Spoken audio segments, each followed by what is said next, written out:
Olá, boa noite. E aí, Térbio, tudo bom? Tudo bem, Térbio? Tudo bom, tudo bom?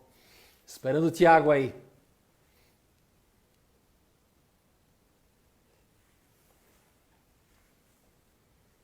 Tudo beleza? Tudo beleza? Só esperando um sinal do Thiago. E aí, Thiago, aparece aí, pô. Tudo beleza? E aí, Tadeu, tudo bom? Tudo bom? Tudo tranquilo? Deixa eu ver se o Thiago tá na área aqui, pera aí. Não apareceu ainda. Opa, tá aí ele. Vamos chamar ele lá. Então, moçada, que bom, que bom. Bom estar com vocês aí, viu? Mais uma vez. E aí, Thiago? E aí, Charles, tudo bem? Tudo bem, cara? Deixa eu ajeitar esse negócio aqui, rapaz. Dois carecas aqui. É. E aí? Quanto tempo, hein? Enquanto o povo. Que bom, que bom. Quanto tempo? Enquanto o povo vai chegando aí, né? É, pois é. Eu não fico, eu Que le... confesso que eu não fico muito à vontade nessas transmissões ao vivo. Como é que é? Eu confesso que eu não fico muito à vontade nessas transmissões ao vivo. É? Não, Thiago, é Aham. tranquilo, tranquilo. Se sente em casa. Uhum. Se sente em casa. Mas que bom, cara. Que bom, bom te ver. Ah, Prazer em revê-lo aqui, né? Opa! Ó, o teu livro aqui. é, o teu tá Que aqui, ó. bom, obrigado aí. Que bom, que bom. Travessia. Pois é. Ô, Tiago, então, cara, a gente. Vamos falar uma hora aí, né? Trocar uma ideia. Deixa eu tomar mais distância aqui, que eu tô quase dentro desse negócio aí. É, também vou ficar mais longe. E isso, vamos trocar uma ideia sobre essas tuas Saltérbio na área aí. Esses teus. A Certo. gente vai falar sobre as tuas viagens à Argentina, né? E claro, além da Argentina, América do Sul, né?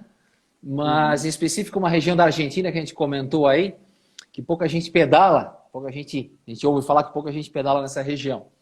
E vamos falar também desse teu interesse por bicicleta, que você comentou, que a gente falou aí, essas bicicletas de bambu, né, cara? Aham, sim. É, Então, esse é um. Você teve uma que você fez e ela acabou desaparecendo de uma hora para outra também, né? eu não sei se você lembra, você esteve aqui em casa em 2018 e você Aham, sentou nessa bicicleta, você conheceu, né?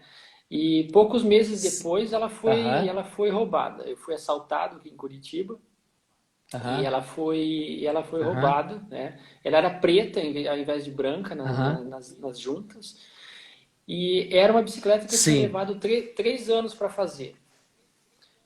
E Aham, essa daí que você colocou aí agora é a bicicleta uhum, nova que eu terminei em aham, maio do ano passado. Maio de 2019 eu aham, terminei essa bicicleta, ela já fez um ano, né? aham. E ela é o meu veículo, né? De transporte, meu Travou, meio de né? transporte principal, assim. Uhum, Eu uso ela praticamente todos os aham, dias aqui em Curitiba. aham. Que bacana, que bacana. E tu tem. E a gente vai. Vamos conversar primeiro como é que é esse processo de construção desse tipo de bicicleta aí.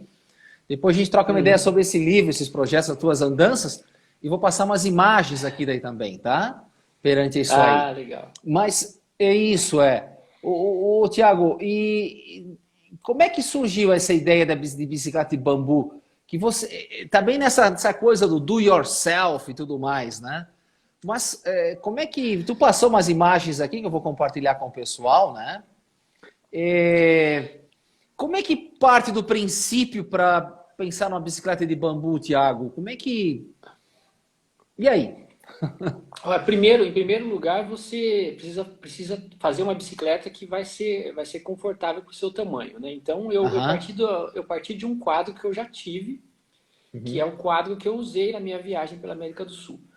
É um Uhum. tamanho de bicicleta que funcionou muito bem comigo. Eu não sou uma pessoa grande, né? Eu sou uma pessoa Aham. de média para baixa estatura. Uhum, Então eu tinha uma bike relativamente pequena, um quadro relativamente pequeno. Eu usei ele como referência. uhum, uhum, Ele acabou ficando um pouquinho diferente na geometria, mas uhum. nas dimensões ele acabou ficando muito parecido, né? Aham. E, Essa é tua filha, né? é minha filha, ela me ajudou Ah, durante a legal. construção aí da bicicleta. Que legal, que legal. E a grande ideia é o seguinte, é fazer uma bicicleta.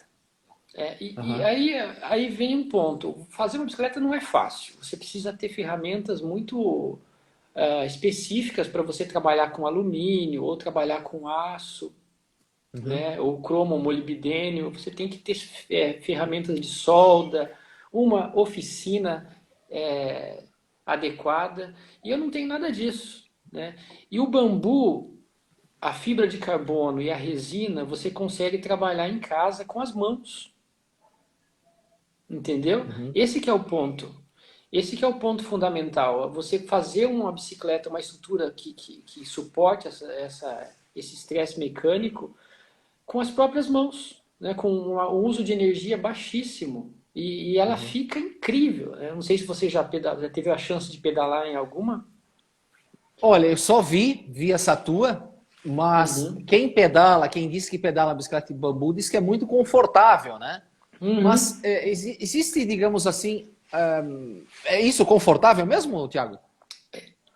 É confortável. Tanto que eu ia colocar suspensão nessa bicicleta, eu acabei não colocando suspensão, porque os Uhum, pedais que eu faço, às vezes, eventualmente em estradas de terra, ela uhum, absorve bastante do impacto uhum, dessas estradas. É uma bicicleta confortável, uhum, gostosa de pedalar. Ela é um pouco flexível, Charles. Você, em cima dela pedalando, se você pisar com bastante força, você vê que ela tem um jogo de cintura, não muito, mas ela tem uhum. um jogo de cintura. Ela trabalha um pouco na estrutura, mas é muito resistente, justamente por ser flexível. Você vê que as grandes construções elas são flexíveis, né? Aham, aham. Até certo ponto, né? Mas a Me questão. surpreendeu até. É? Hum. Tiago, mas a questão. Desculpa, mas essa questão das juntas, digamos, isso aí não é o que pega da fragilidade de uma bicicleta dessa, não? De qualquer bicicleta, né? Qualquer, aham. As juntas são a parte mais importante. Os tubos em geral, seja ele de aço, de alumínio, Uhum, eles geralmente quebram perto das juntas ou nas juntas, né? uhum, E aí vai muita fibra de carbono. Essa imagem que está passando agora aí, olha, uhum, é a primeira camada de fibra de carbono já uhum, colocada, já seca, né, junto com a uhum. resina epóxi. Depois vem outra camada e em algumas juntas eu coloquei uma terceira camada de fibra de carbono. Então tem muita fibra de carbono aí dá para ver bem já aplicado a resina. E as juntas são indestrutíveis, tá? Eu tenho agora um ano de uso com ela e posso te dizer que ela vai durar bastante tempo e ela é impermeável, né? Ela tem uma camada de resina epóxi e verniz. Uhum. Ela pode entrar num rio, ela pode tomar banho de chuva. E dá para dizer já com esse ano de uso, eu não pedalei pouco, pedalei bastante com ela e estressei bastante a estrutura. Dá para dizer que ela vai durar muitos anos aí. E sabe o que é mais curioso? Se você pegar essa bicicleta, deitar no chão e der um pisão em cima do bambu, ele vai rachar. Né? Agora, Uhum. estruturalmente, ele é muito resistente. O bambu é muito resistente. Você foi para a Ásia, né? Você tem uma paixão pela Ásia aí, a sua Sim, relação sim.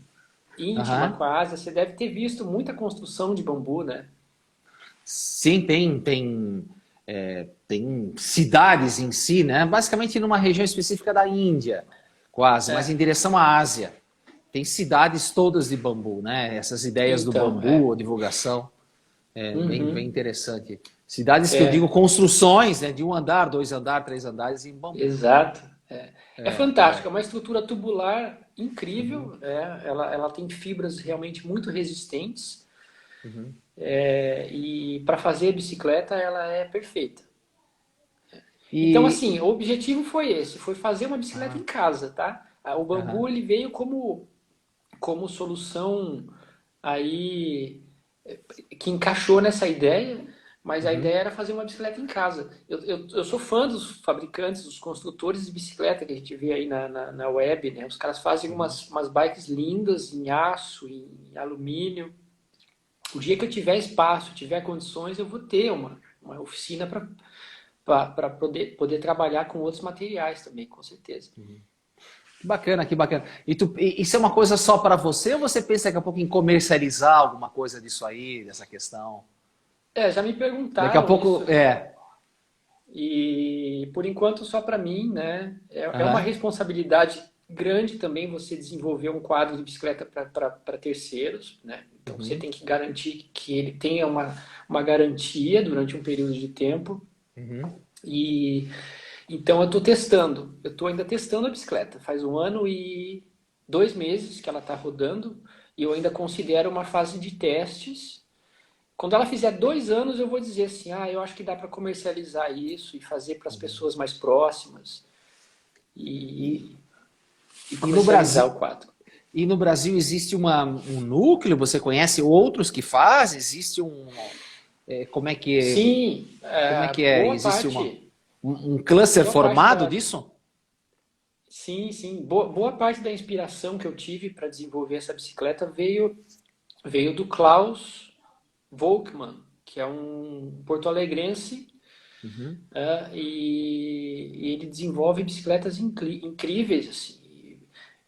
Digamos que metade da minha inspiração veio dele, dos trabalhos Uhum. dele, que eu já tive a oportunidade de ver de perto, e a outra metade de trabalhos gringos. O pessoal lá fora também faz bikes incríveis. Uhum. Eu não vou citar nomes aqui, tem vários, Claro. mas tem várias pessoas que fazem e comercializam, inclusive. Tem uns que usam materiais alternativos. Eu usei fibra de carbono porque a gente sabe da resistência e da leveza desse material, né? Uhum. Mas o próprio Klaus ele usa fibras naturais, fibras de cânhamo, tá? Olha. E tem um cara nos Estados Unidos que é Calfee, o nome dele. Ele vende um kit para montar bicicletas e ele usa gesso nas juntas. Uhum. Gesso? Sabe esse gesso? Aham, gesso que você coloca quando fratura o Sim. braço? Ele tem Aham. uma malha, né? Aham. Então é um gesso com uma malha, se não me engano, de fibra de vidro. Porque a pessoa consegue montar a bicicleta e fazer o quadro sem sujar as mãos. Olha. É, Interessante, né? muito, muito interessante. Super interessante, super interessante. Uhum. E Tiago. Aham. eu sempre gostei de trabalhos manuais. Eu sempre fui o cara do faça você mesmo, sabe? Uhum. Uhum. E a única coisa que me falta é mais tempo e uma oficina decente para fazer mais coisas, botar as ideias em práticas, né? Passar o tempo, passar o inverno de Curitiba, né? A gente vai ficando velho e vai ficando mais caseiro, né? Vai tendo essas Claro, ideias claro. de professor Pardal e tudo mais, né? Ô, Tiago, tu falou aí em quebrar o braço, fraturar o braço, gesso e tudo mais, né, cara? O começo desse livro está muito ligado a isso, né? Essa questão da resiliência, né? É. E a gente vai falar um pouquinho desse livro aqui. Ah, eu revivi esse livro agora. Ah, e você teve um percalço, não sei se essa é a palavra, aí logo no início, né? Eu quebrei o braço, né? Exatamente, isso é uma coisa muito curiosa, acho que é muito oportuno, né? Porque que a gente está com essa conversa ficará gravada no IGTV. Eu acho que é muito oportuno para quem pensa aquela coisa de um sonho, que era o teu caso, né? E daqui a pouco você tem que ficar 2 meses parado em função do segundo dia de pedal, né? De um Foi. projeto era de quanto tempo esse projeto aí? Era No de mínimo 365 8 meses. dias. No No projeto de mínimo um ano, 8. né? É. Conta um E pouco disso aí para a gente depois estender no livro. a gente, Porque é um aprendizado isso aí. eu e o Martinho, meu amigo lá de Ourinhos, a gente começou a viagem juntos. Ele ia fazer os primeiros 15 dias de viagem comigo e fez, né? Só que aí o que acontece? No segundo dia, a gente almoçou ali no norte do Paraná, aqui, perto da cidade de Ventania. A gente almoçou num restaurante. Tentaria o nome E do aí, músico, que para quem vai lá em Minas, tem um mineiro na área aí. Como é que é o nome dele? São Tomé das Letras. E aí, cara, numa descida, eu caí, eu acho que eu fui derrubado pelo degrau ali do acostamento da rodovia, imperfeição no asfalto. Aham. E a hora que eu vi, eu estava no chão, foi um acidente bastante feio, eu estava a uns 50 quilômetros por hora Uhum. e eu já tinha experiência de estrada, já andava na estrada há mais de um ano para treinar para viagem e ali na região de Ourinhos. Mas esse tombo foi assim totalmente inesperado. Na hora eu não entendi muito bem o que aconteceu, a perna doía demais, o joelho doía demais. Eu voei por cima do guidão e caí com tudo no chão. A cabeça não bateu no chão, mas eu machuquei o punho. E aí foi uma ducha de água fria, né? É, eu achei que tinha quebrado a perna, pra você ter uma ideia. Foi muito feio. Para quem, E aí, para quem quer, por que dessa história, as pessoas devem perguntar assim, mas por que disso aí? Porque quando ele ia começar essa viagem aqui, que foi uma viagem que rodou a isso. América do Sul, né? Ou seja, o segundo dia dessa grande viagem, desse grande projeto, né? Foi. E aí eu pensei, poxa, acabou tudo, quebrei a perna, né? Quebrei a perna e aí eu tinha urgência para chegar no extremo sul da Argentina ainda no verão, por causa de questões relativas ao frio na Patagônia e tudo. E bom, aí eu voltei para casa de ônibus, deixamos as bicicletas no restaurante, a 150 quilômetros da minha casa, voltamos de ônibus.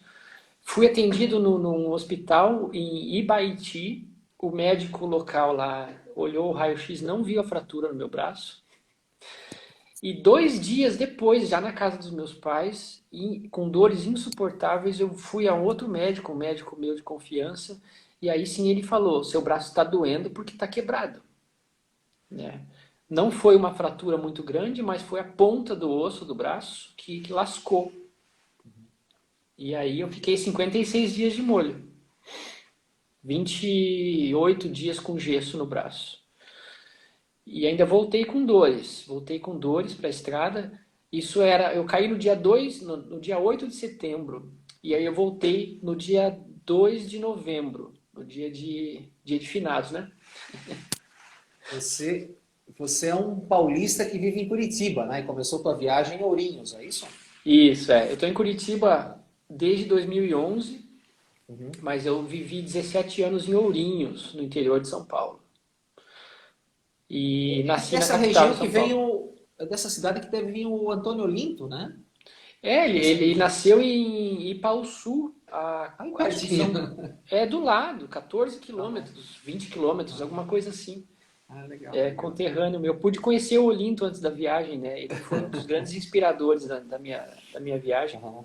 E eu pude conhecer ele e a Rafaela, se não me engano, foi em Timburi que a gente se encontrou. Ele estava lá no motorhome dele e a gente pôde trocar uma ideia. É sempre bom, né? Conversar com quem tem Com, experiência. assim, certamente. Tu és um É, dos precursores dessa questão do cicloturismo no país, né? É um dos primeiros livros, um dos primeiros viajantes da ideia da bicicleta no país, tirando né, aí Tiago? tirando essa escola mais antiga aí do Olinto dos anos 90, né? Uhum. Na época que eu viajava, teve um pouco antes o Argos Caruso, que deu a volta ao mundo, né? Quando eu estava viajando, o Arthur Simões também estava viajando, Uhum. né? Que são grandes parceiros, grandes amigos aí que a gente tem, né? Nesse meio aí. Sim. Mas comparado com a viagem que eles fizeram de volta ao mundo de 3 anos e meio, essa viagem de um ano fica pequena, né?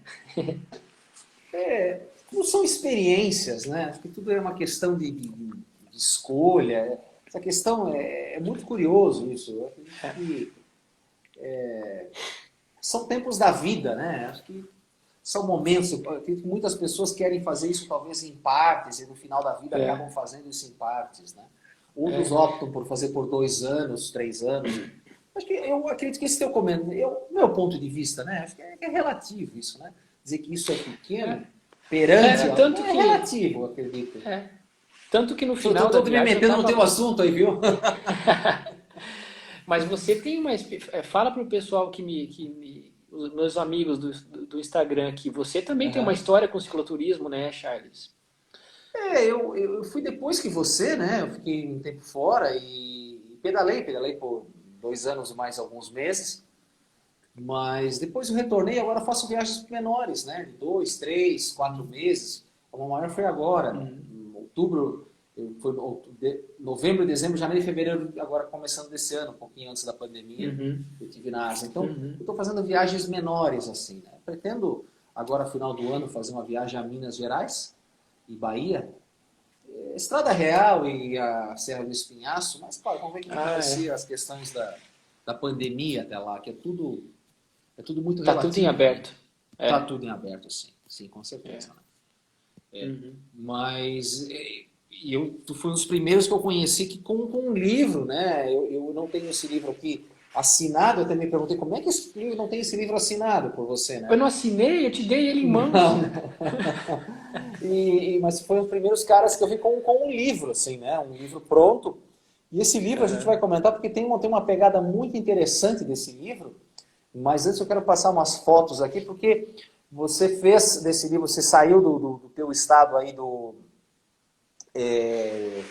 de São Paulo, no interior de São Paulo, Ourinhos, atravessou Paraná, Santa Catarina, onde você diz Isso no livro aí. que a primeira e única vez da viagem você foi roubado, né? Em Santa Catarina, em Florianópolis, é isso? É, eu deixei um par de tênis secando na varanda da casa de um amigo e ele sumiu. Mas aí Aí foi você demais. desceu ao Uruguai, mas você fez pra gente, a gente falou muito aqui nas lives, nesse longo aí estamos aí quase 2 meses com essas lives, pelo menos uma ou duas por semana, da Patagônia, né? Mas você fez uma rota diferente, na verdade. Você desceu costeando do Uruguai, costeando da Argentina pelo Atlântico, né? E foi até o Ushuaia, depois regressou pelos Andes, pela cordilheira, no outro lado, né? Uhum. Mas eu queria te comentar, eu gostaria que fizesse um comentário aí desse trajeto da Argentina pelo Atlântico, porque é um lugar de longas distâncias, desolado, né? E tem umas imagens aqui, é, até com não muita certeza se é lá, por exemplo, Não, aí mas é no tem Atacama. no Atacama, assim, É, mas é similar, mas só que tem talvez o são oceano povoados assim. assim, Aí né? é. É, aí é. É. Aí é uma comunidade de E é pescadores na Península Valdez. exato. E, Tiago, e só para o povo que está aqui, digamos, nos ouvindo assim, que está nos assistindo, melhor, desculpa, para chegar num povoado desse aí, na região do Atlântico da Argentina, você tem que pedalar aí algumas centenas de quilômetros para cada povoado desse, né? É um lugar bem É, vasto, né? a Argentina, ela é pouquíssimo povoada na parte sul, na metade sul, né? E você Aham. tem ali duas grandes cidades, ou talvez três grandes cidades, e vastas regiões sem nada. Essa costa do Atlântico, ela é um deserto seco com esses arbustos aí. E você não tem fontes de água naturais, praticamente. E você tem longos trechos de 150, 250 quilômetros sem nada. Quando mais, quando você encontra alguma coisa, é um pequeno restaurante familiar, né? Alguma coisa assim. Mas o principal que o pessoal evita muito essa rota para ir para o sul é que os ventos são muito fortes, mesmo com tempo bom. E é um vento que vem do sul. Então, você acaba pedalando 2.000 quilômetros com vento contra, Sim. né? E então é uma tortura chinesa. Você tem que ter bastante paciência. Eu estava buscando isso. Então, quando você está buscando realmente isso, esse desafio, é interessante. Agora, eu jamais começaria uma viagem ali, por causa das dificuldades físicas mesmo, né? O calor excessivo no verão, no norte ali eu peguei na Patagônia 47 graus de temperatura, e lá para o sul, né, são ventos frios que são, constantemente vêm do sul, vento gelado, então a pessoa tem que estar bastante aberta. E no meu caso, eu fiz a maior parte desse trajeto do litoral patagônico, o Atlântico da Argentina, eu fiz sozinho, né? E eu queria muito isso. Eu queria estar sozinho, eu queria lutar contra o vento e acampar no meio do nada. Então estava meio nessa vibe, buscando essas, essas coisas. Essas experiências. Mas eu vou te Uhum. perguntar uma coisa. Você tem aí, no livro você relata, e tem umas imagens aqui, você fez muito desses campings ao longo os teus caminhos aí, né, ao longo dessa viagem. Você diz assim que estava buscando isso. Mas quem viaja, normalmente faz uma viagem longa como essa aí, está em busca de alguma coisa e tem algum motivo. Por que tu teve essa ideia da busca com relação a isso? Não sei, tá Tá, aí. Eu acho que até deixo isso bem em aberto no livro, assim. Eu tinha esse desejo de muitos anos, né? Fui inspirado por alguns, principalmente pelo livro do Antônio Olinto. E eu fui um cara que nunca saiu do Brasil, né, antes disso. Perdão. Nunca saí do Brasil. Tinha muita vontade de conhecer, principalmente a Patagônia. Ficava fantasiando com essas regiões. Tanto que me surpreendi com as paisagens. Eu imaginava em algumas localidades paisagens totalmente diferentes do que eu encontrei. Em alguns lugares eu nem pesquisei muito antes para ter a surpresa da chegada. E assim, se eu te disser exatamente o que me levou a fazer isso, eu estou mentindo, eu não sei. Desejo simplesmente que eu segui, estava no momento certo da minha vida para fazer isso, provavelmente, né? E segui. O começo é uma dúvida, né? O começo é sempre aquela dúvida: será que é para mim? Será que eu vou conseguir? E depois, com o passar dos primeiros 2, 3 meses, você já entra nesse ritmo da estrada e a bicicleta vira uma extensão do seu corpo. E você se acostuma, né, com o fato de você não saber até onde você vai nesse dia, quem você vai encontrar no caminho nesse dia, onde você vai dormir, quais são os fatos que vão acontecer. Isso vira o combustível da coisa mesmo. Fica bastante... você sabe melhor do que ninguém, né, Charles? E vira o combustível. Fica muito, muito legal mesmo. Essa coisa de não ter rotina e de ter um dia em aberto totalmente, né? Sim. E conhecer gente. Eu vou comentar sobre isso. Aonde que é essa estrada aqui, Thiago? Essa estrada é indo para Punta Tombo. É a maior colônia de pinguins fora das ilhas do Oceano Antártico. Foi um grande erro essa estrada. Como assim, porque ela... da viagem? Porque são muitos e muitos quilômetros com uma areia fofa e a gente não conseguia pedalar muito bem. Eu já estava aí com dois companheiros, né? Eu tive 11 companheiros nesse ano de viagem. E eram 2 franceses aí, o Vincent. Acho que dá para ver duas figuras aí na estrada nessa foto. Sim. A da frente, esse que sou eu. E depois lá atrás, acho que tem o Vincent. E aí foram dias de muito calor, muita areia fofa e muita luta para cruzar esses quilômetros aí. A gente dava risada, né? A gente dava risada, mas foi um perrengue pesado aí, essas estradas. Punta Tombo fica muito perto do Rio Gallegos, quase no final da Argentina, né? É um pouquinho mais para cima, é um pouquinho ali perto da Península Valdez. Os pinguins, eles ficam ali no verão, né? Ao contrário do que muita gente acha, o pinguim de Magalhães, olha, ó, o calor é o que faz com a gente, ó. A gente tem que se proteger do sol. E aí, como não tinha, vocês mesmos abriam essa... Sim. Quem tinha essa lona, essa tenda, era uma lona, quem tinha era o Max, o francês, Maxime, o nome dele. E aí depois eu adquiri uma tenda, uma lona dessa que é muito útil. Muito interessante, né? Não tem sombra, ó. Tá vendo? Só arbustos. Então você tem que se proteger de alguma forma. Hora do almoço aí. Ô, Thiago, o teu livro tem você comentou aí, né? E até tem o prefácio aqui que o Térbio Felipe fez, Térbio, que está aí, está nos acompanhando. Ele tem uma frase aqui solta nesse prefácio, diz assim: sozinhos não construímos mundo algum, né? E até lendo o teu livro, os capítulos, subcapítulos, digamos assim, você fala muito, você traz o título de subcapítulos de pessoas, Ciclano e Beltrano, né?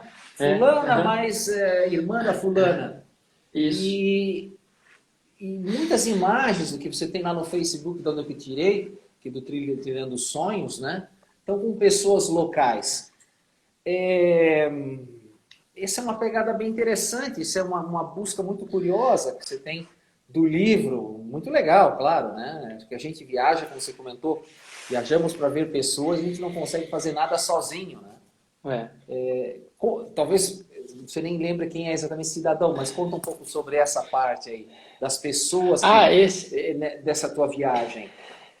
Esse cara da foto eu lembro, sim, é um chileno. Ele estava começando a viagem dele e ele ia até o Brasil.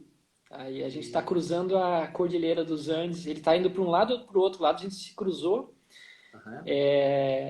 ali na parte mais central do Chile ali. E, enfim, pessoas, né, cara? Eu acho que também você foi muito impactado com as pessoas e as culturas na Ásia, principalmente, que é um mundo muito diferente daqui. E quando a gente vai para a América do Sul, a gente tem ali situações sociais muito parecidas com a nossa região aqui do sul do Brasil, né? Principalmente Uruguai, Argentina, Chile, são muito similares. Mas o que me marcou muito foram os encontros com os locais e também com viajantes, né? Você vê que eu encontrei e permaneci junto com viajantes de outros países, até europeus, né? Muitos deles. Então foi uma oportunidade para quem nunca tinha saído do Brasil e feito nenhum tipo de viagem assim, de poder fazer esse intercâmbio cultural com gente do mundo inteiro, pedalando ali na América do Sul. Foi assim, sabe, de explodir a cabeça realmente. Foi um crescimento muito, muito importante para mim, entender também o nosso continente, né? E um deleite, né? Uma diversão constante, assim. Foi até nos momentos de perrengue que acontecem, principalmente perrengues climáticos ou de caminhos muito difíceis, a companhia das pessoas é fundamental, né? Eu fiquei 70% do tempo na estrada sozinho, mas esses 30% acompanhado foram muito importantes para mim, na estrada e fora dela, né? Tu também concorda que as grandes memórias de uma viagem são as pessoas, né? Exato, e o livro, como você falou, os títulos, né, dos trechos dentro dos capítulos, eles têm nome de pessoas, a maior parte desses títulos. Exatamente. E que é o que marca, né? Porque foto você vê na internet. Né? Você quer uma foto bonita do glaciar Perito Moreno, de Ushuaia, e sei lá, do Peru, você consegue. É lógico que você vê ali de frente a frente é um impacto absurdo. Essas são maravilhas do nosso continente, maravilhas mundiais, né? Os europeus vêm para cá para ver isso também. Mas o encontro com as pessoas, sem dúvida nenhuma, acaba eclipsando aí essas belezas. Você desceu a Argentina pelo Atlântico e regressou Pelo Pacífico. Pelo Pacífico.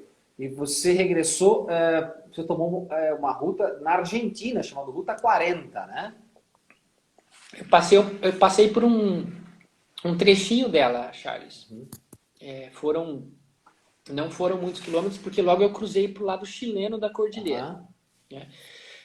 Tem uma característica muito interessante no sul do Chile, o extremo sul do Chile, tirando ali a região de Punta Arenas e Porto Natales, um pouquinho mais para cima não tem nada, só gelo. Né? É a maior cobertura constante de gelo fora dos polos, para você ter uma ideia. E acho que rivaliza com a cobertura constante de gelo que você encontra lá no Himalaia. E então o chileno que vive no meio do Chile, que é ir para o extremo sul do Chile, tem que passar pela Argentina.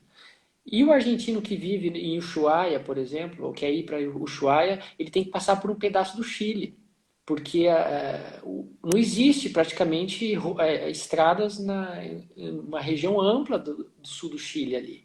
Né? Então, a gente tem que fazer esse zigue-zague entre fronteiras. Assim, em poucos dias você sai do Chile, entra na Argentina, entra no Chile de novo, né? E vira rotina carimbar ali o passaporte nas aduanas e tudo. Sim. Fiz uma pergunta assim, se você incluiu a carretera austral. A única estrada no sul do Chile é a carretera austral, né? Eu fiz Porque o Chile é muito estreito, né? Você tem o mar e logo você tem as montanhas, né? eu costumo brincar que é fácil viajar pelo Chile, né? Porque você só tem dois caminhos para seguir. Ou você vai para o norte ou você vai para o sul, né? E Já já a gente vai. Eu vou fazer uma pergunta, mas os negócios do Atacama, que você falou do norte, né? Mas no sul Aham. tem essas coisas coloridas que são muito interessantes. Isso aqui é Chiloé ou não? Chiloé, é. Uhum, Chiloé, não. é um Isso arquipélago é. de. E a Eu, maré, ela tem uma característica também de subir e descer muitos metros, né? Então, até acho que por isso que eles optaram por fazer as palafitas, talvez, para manter a proximidade do mar, que são comunidades de pescadores, né? E não sofrer tanto com as marés. essa ilha de Chiloé, né, para quem está nos assistindo, ela fica bem próximo a Porto Monte, que é o início da carretera austral, né? E é É. cercado por criações de salmão. A E básica vulcões. mais no continente, né? E essa ilha tem uma característica muito interessante, né? Os indígenas que estavam aí nessa região, que foram dizimados pelos colonizadores em si, tinham os pés enormes, né? Então até tio Welches, é algo nesse nome, assim que é o nome desses Ah, indígenas adotados. São com os pés enormes, ou seja, os últimos indígenas dessa região aí, os europeus levaram para a Europa, para a exposição, literalmente. Claro que olha faleceram na só, Europa, né? Exatamente. Eles não sabia. dizimaram e eram pessoas com pés enormes aí. Então, existem algumas imagens, que quem procurar no Google, dos Uhum. indígenas da Patagônia, do norte da Patagônia. É uma história muito, muito, muito triste, né? Que se tem É, desses tem uma indígenas. lenda, não sei se é verdade ou não, mas fala de gigantes patagônicos, né? São pessoas Uhum. altas, né? Mas Altas e. Uhum. bem, muito interessante, né? O Tiago, a gente continuando do Chile, né? Você Aham. subiu o Chile, claro, e foi envolvido pelo deserto aí, né? Essa questão, um lugar de Foi. enormes, de longuíssimas distâncias, e assim como essa rota do Atlântico para a Argentina, esse Atacama aí também são algumas centenas de quilômetros até encontrar um povoado, né? Uma cidade, digamos, não? São sim. E essa região era um dos principais sonhos que eu tinha de visitar, Pois assim. é. Uhum. Eu fantasiava muito com isso, já tinha Essa é uma visto pergunta muitas induziva, imagens. tá? E, cara, foi sim uma relação com o deserto intensa, durante 30 dias sozinho no deserto, pegando água desses caminhoneiros aí, ó. E, Você parava? ah, Como é que era a comunicação com cara, eles? você para na beira da estrada com a garrafa vazia e eles encostam o caminhão e te dão água. É assim que Aham. funciona. Às vezes rola até uma comidinha. Ah, é? E, e foi assim intenso, né, Charles? Você se volta para si mesmo, porque não tem muita riqueza. Para nós que temos esse país verde aqui, a gente acha incrível, né, não ter nada ali, mas não tem muitos atrativos, né? É basicamente areia, pedra e céu azul. Sim. Então, você acaba se voltando para você mesmo e pensando muita coisa. Tem muito tempo para pensar, né? Você pedala 5, 6 horas por dia e o resto do dia é para você pensar na vida e ficar consigo mesmo. Eu tive a sorte de fazer esse trecho sozinho Uhum. e porque não sei se teria a mesma tranquilidade para fazer esse trecho e aprender tanto se eu tivesse companhia de alguém, embora as companhias sejam importantes. Nesse trecho eu me senti já estava com 10 meses de viagem, né, quase. E então foi o momento de cortar as amarras mesmo e curtir o deserto sozinho e olhar o céu, olhar a Via Láctea à noite e aí, ó, enfim, É, foi isso, o céu do Atacama é uma coisa única, né? É única. É tanto que os grandes observatórios mundiais têm instalações no Chile, né? Você pega a ESO, que é europeia, ela tem grandes telescópios ali no Chile.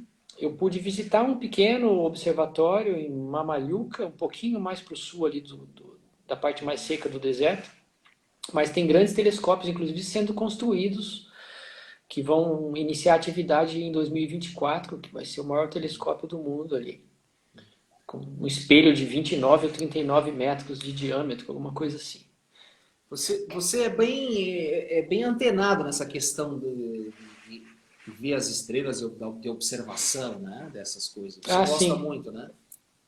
Desde pequeno eu sempre me identifiquei muito com isso, sempre olhei muito para o céu, entendia bem, mais do que hoje até, de saber nomes das estrelas, constelações e eu fazer observações mesmo durante dias da posição das estrelas, dos planetas.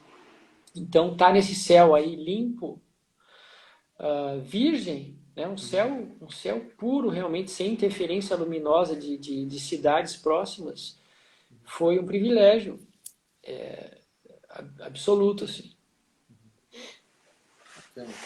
Isso aqui é a Patagônia, claro, que eu não mostrei antes aqui, né? A carreteira austral, A carreteira austral. úmida, chove todo dia. Faz Todo 4 dia estações aí, né? Todo dia você enrola sua barraca molhada e é isso aí. Chuva constante.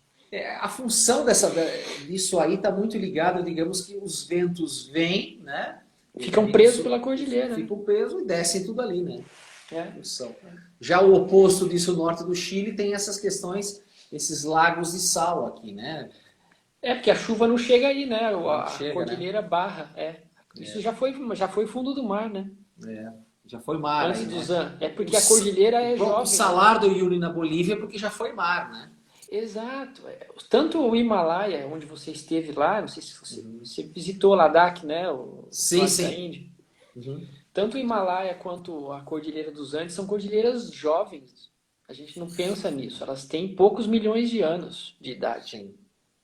Né? Então, elas são muito pontiagudas e muito altas porque são jovens. E continuam crescendo, né? Continuam crescendo. E já foi fundo do mar ali, essas regiões. Tanto que tem algumas regiões ali no meio na altitude de 3.000 metros que você vê vestígios de vida marinha. Os Himalaias, na verdade, o que acontece? Eles crescem 2 centímetros por ano. Isso é bastante. Né? É bastante. Isso é uma placa que vem da China e uma placa da Índia. Então, acontece porque o choque de 2 placas e são uma entra embaixo da outra. O tamanho do planeta são falhas que sobem, né? Ali nos Andes também, a placa do Pacífico, ela entra embaixo da placa sul-americana.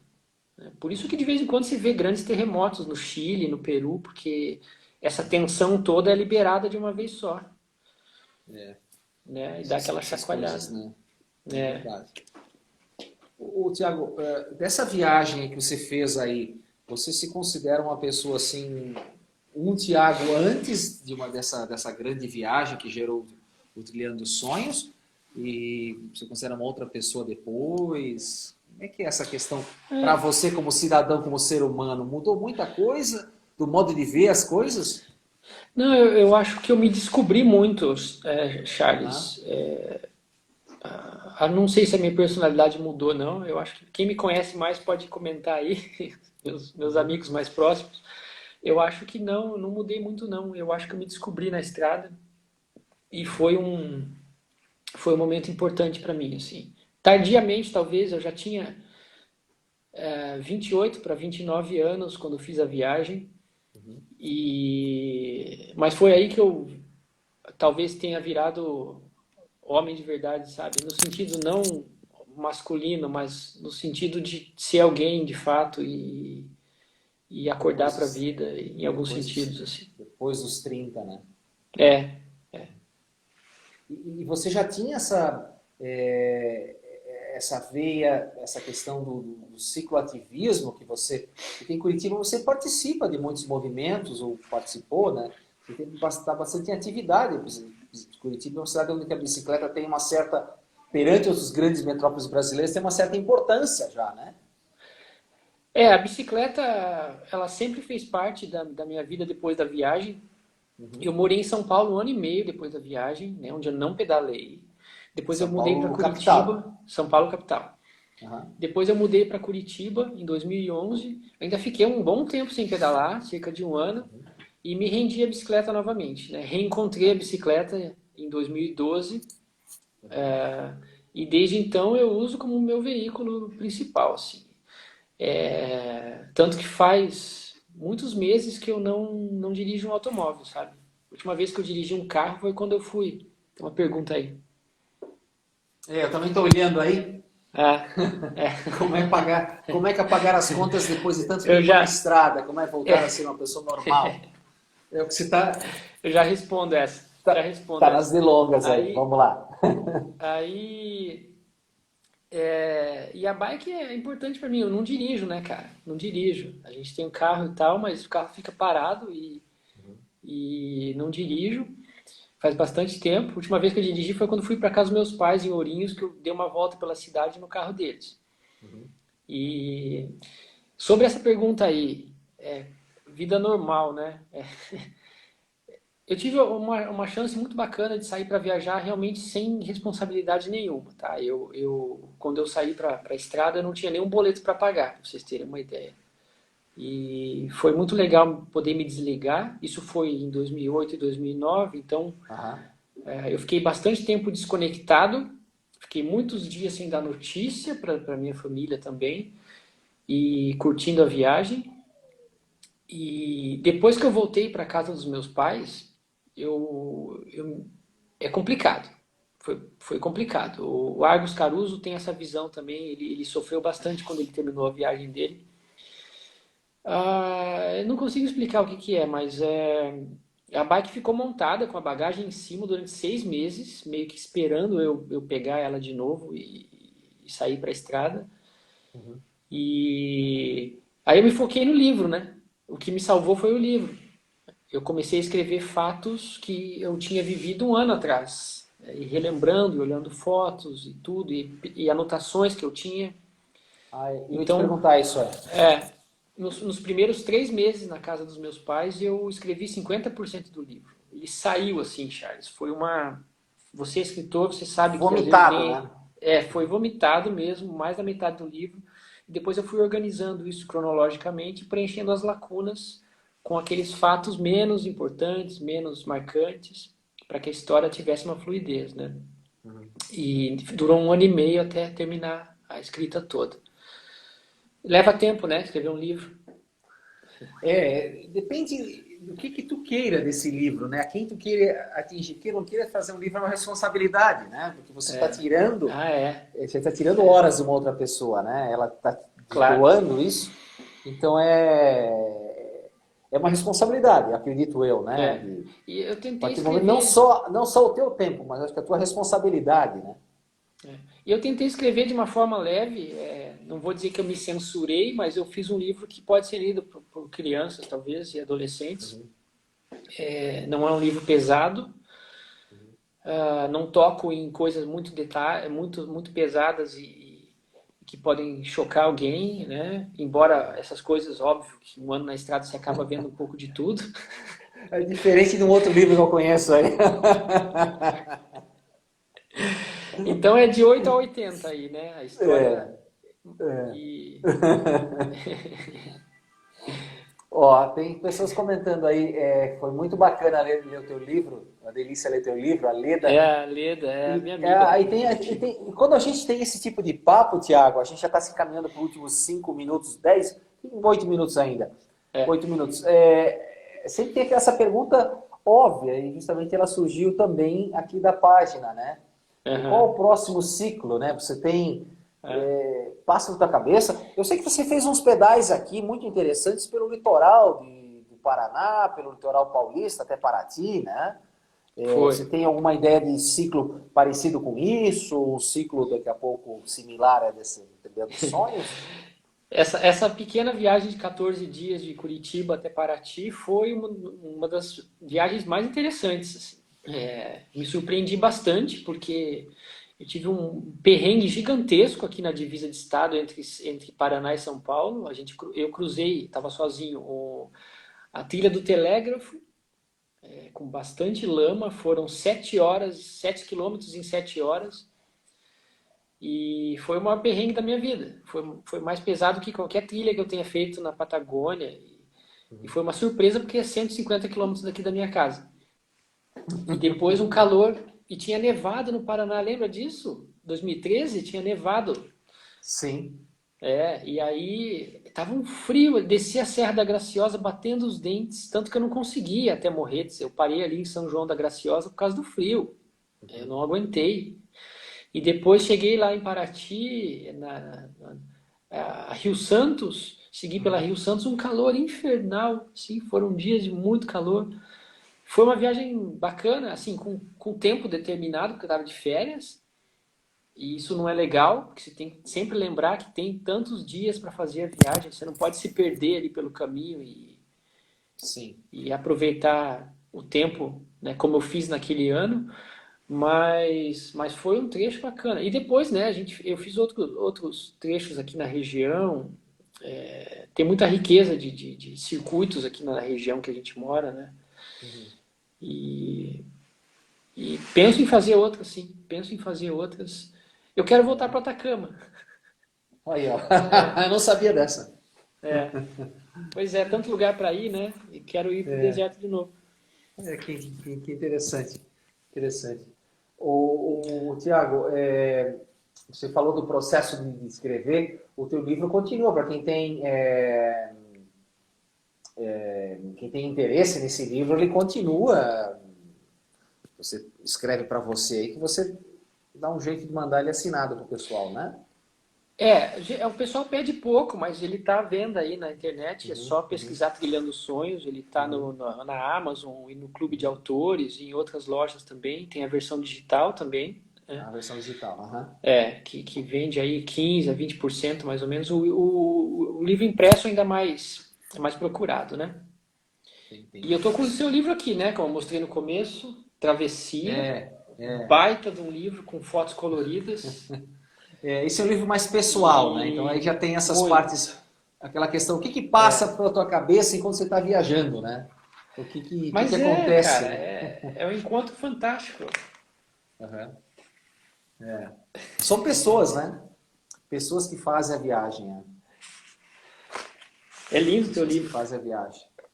Fazem a viagem. Fica aqui na minha estante, em destaque aqui Que na minha bom. estante teu livro. Tem a Que bom. Mirklink, tem o seu, tem outros. E essas questões de referência para você nessa questão de literatura de viagem, assim, ó, Mir Klink é uma referência para você? Você se espelha muito. Eu vou fazer um comentário, mas antes de você responder, talvez. Lendo o teu livro, relendo, ele vem muito de encontro a esse livro do Eduardo Galeano, que aí na tela aparece invertida, né? Que é o Veias Abertas América Latina, né? Eu não li. Vem muito de encontro a isso aí, né? O Eduardo Galeano fala, é uma crítica social, né? Com relação dos espanhóis nos Andes, os espanhóis na exploração de prata na Bolívia. Então é essa questão toda aí que tem essa crítica social, né? Então, mas de referência para você, você fala muito em Amir Klink e tudo mais? É uma referência para mim, até cito ele no meu livro. Ele gosta de ficar muito sozinho também e ele é um grande. Ele tem uma capacidade de planejar muito, muito grande, muito boa, né? E todas essas histórias reais de encontro com a natureza ou de superação, onde você tem um fundo na natureza, me atrai muito. Então é meu tipo de literatura ideal, até relatos de astronautas, por exemplo. Eu tenho livros de astronautas né, que relatam como que é o isolamento e como que como são os desafios físicos. Né? Então esse tipo de literatura me agrada demais. Tem vários livros assim nessa linha, sabe? Desde o Walden até livros, como eu falei, de astronautas que ficaram no espaço muito tempo. O Walden sempre é nessas lives que a gente fala, o Walden sempre é uma inspiração. É um livro que eu particularmente, assim, acho que fácil, você até baixa até com um domínio em PDF no Google, na faixa, ele tem aí, tá livre em diversos sites. O Walden é do Henry Thoreau, né? Isso, Henry Thoreau, ele ficou 2 anos e 2 meses e 2 dias, exatamente isso. Ele se retirou e foi viver na beira de uma casinha, né, na beira de um lago. Na beira de um lago, Exatamente, essa questão de se isolar da sociedade, refletir, questão. E isso a gente está falando de um livro lá na metade de 1800, século XIX. Exatamente, 1950, 60, né? Depois disso que vem muitos outros aí, até passando por esse rapaz do ônibus aqui do Alasca, que se fala muito aí do... Esqueci até. O Christopher McCandless. Isso, exatamente, E toda essa base, mas vem de 1850 isso aí, né? É absolutamente recomendável o Walden, né? Muito, muito interessante a questão de reflexão. Os relatos do Ernest Shackleton também. Ah, sim. Mas o relato dele, eu tenho um livro que é o relato dele. Tem muito livro que fala da história, mas são outras pessoas que escreveram, né? Eu tenho o livro escrito por ele, fantástico também, fantástico, assim. Então esse tipo de literatura me agrada. Os filmes também, até mesmo filmes recentes, como aquele 127 Horas, por exemplo. Sim. Inclusive eu tenho um livro, o Alden e o 127 Horas que eu tenho aqui, foi um amigo meu que me deu, o Sandro, que inclusive ele escreveu esse texto que está atrás do livro. Esse texto que está atrás do livro foi ele que escreveu, um amigo meu aqui de Curitiba. E ele também gosta muito de estar assim na natureza, sozinho. E montanhismo, ele gosta muito também. Pô, legal, Thiago. É isso aí, cara. Nós estamos aí no último minutinho aí dessa live. E você, Charles, você é uma dessas pessoas bacanas, cara, assim, ímpares que a bicicleta colocou na minha vida. Que legal, é verdade, a gente se aproximou com isso. Você é um desses caras que assim, eu tenho muito orgulho mesmo de tudo isso que a bicicleta me deu e de ter me aproximado de gente como você. Que bom. Que bom. É bom, né? É um meio de amizades, é bem interessante de aproximação. Até nessas lives, como a gente se aproxima de muitas pessoas. Pois é. Essa tecnologia, traz a tecnologia a nosso favor, né? Isso é muito, muito legal. Eu conheci também pessoas aqui, e agradeço mesmo. Você foi um dos caras, o primeiro cicloturista que eu tive contato, assim, carne e osso, já com um livro escrito, né? Legal. Legal, Thiago. Acho que eu agradeço você em especial aí, claro, as pessoas que nos acompanharam, né? Bacana, a gente vai ficar gravado com isso aí. E muito 10. Obrigado, Max. O Max é um cara também que sempre nos acompanha aí. Muito legal. Eu sigo ele aqui também. A gente continua nas lives, Thiago. Na segunda-feira tem o Elias, do Extremos, contando, legal. Contando toda essa história aí. Tem um bate-papo na semana seguinte com a Tabata Amaral, a deputada federal, que ela tem um site sobre ciclo de livros, essa questão de investigar. A Tabata Amaral é uma jovem, uma deputada agora, que entrou agora no ciclo de livros. Conheço. Então a gente vai continuar. E tem também o Goura aí de Curitiba, a gente não define uma data com o Goura ainda. Que legal, deu certo então. O Goura é um deputado, né? Um ativista aí, bem interessante, que vem do Paraná. Eu já fui mais quando ele estava mais na rua, digamos assim, antes de virar deputado. Ele continua muito, muito ativo, mas a gente já pedalou bastante junto aqui em Curitiba, em algumas situações, né? E agora, devido ao cargo que ele ocupa, e também porque a minha vida está muito corrida, a gente está um pouco distante, mas é uma pessoa que eu tenho muito carinho. Legal. Muito carinho mesmo. Tá fechando, Thiago. Tá fechando. Desculpa, viu? É porque o sistema cai de uma hora para outra. Aí. Valeu, obrigado. Obrigado a você, obrigado pessoal por acompanhar, viu? Obrigado mesmo. Tudo de bom a vocês. Tchau. Beijão. Tchau. Um abraço. Obrigado. Igualmente a ti.